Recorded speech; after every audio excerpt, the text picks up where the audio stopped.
Good day, I'm Theodore Henry and this is your JIS News for Tuesday, February 25, 2025. Prime Minister Dr. Andrew Holness says the country is reaping the benefits of fiscal discipline. He asserts that this has built resilience in the economy, which has created buffers to respond to natural disasters and other shocks. Prime examples include the government's response to COVID-19 and Hurricane Beryl. The last decade, we focused on just ensuring that our expenditure is within our means, that government is not a burden on you for more taxes, and that we are not borrowing. And so we are at that steady state now. Big achievement for Jamaica. The Prime Minister was addressing a diaspora town hall in Barbados on Friday following his participation in the 48th CARICOM Heads of Government meeting. Going into the new fiscal year, Dr. Holness says debt to GDP will be at a record low of 68% and that interest payments on the debt have moved from 33% of tax revenue in 2014 to now 18%. We must recognize that you can't borrow your way to development, and neither can you tax your way to development. You have to build a strong economy and treat it like the engine of your vehicle, because it is the economy that is going to deliver the things that you need. In the upcoming financial year, the government will be acquiring the remaining parcels of land needed to continue construction of the Montego Bay and Long Hill bypass roadways. It will also be completing 90% of the work on the Montego Bay bypass, finalizing the design for the Long Hill bypass and starting that construction.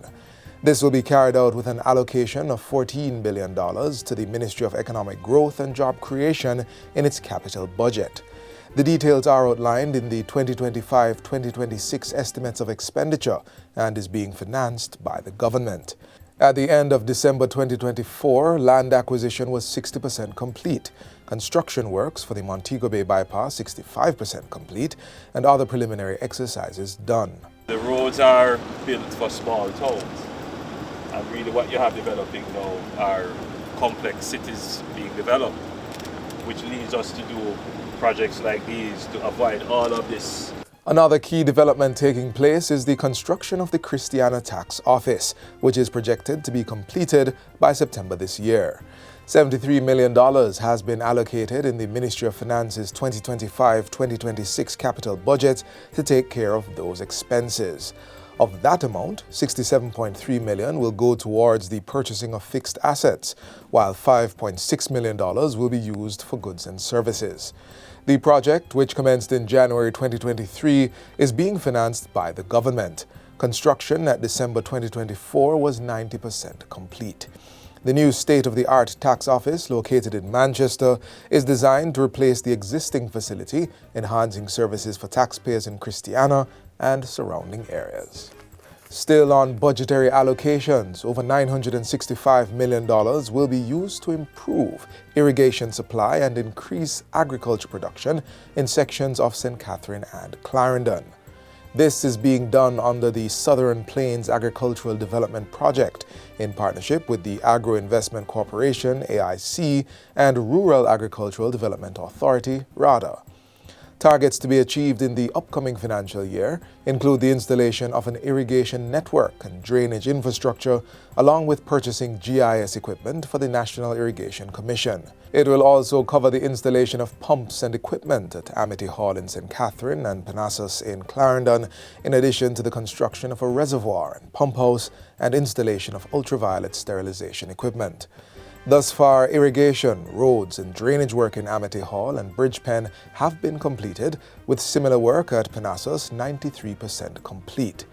The Southern Plains Agricultural Development Project is being implemented by the Ministry of Agriculture, Fisheries and Mining, with co-funding from the Government of Jamaica and the Caribbean Development Bank, CDB. And finally, needy householders across the island will be receiving water tanks from the distribution of 10,000 black tanks by the end of February. The announcement came from Minister with Responsibility for Water, Matthew Samuda, during the commissioning of the Stanton Housing Scheme water upgrade in St. Thomas on Friday.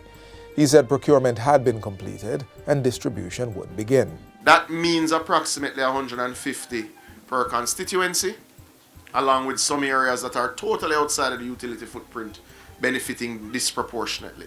But it is work that we are doing to ensure that our poorest, our most vulnerable, get the benefit that they so must receive from a government that has performed at a macro level. The water tank initiative was previously announced by Prime Minister Dr. Andrew Holness. And that's it for JIS News Today. I'm Theodore Henry. Thanks for watching.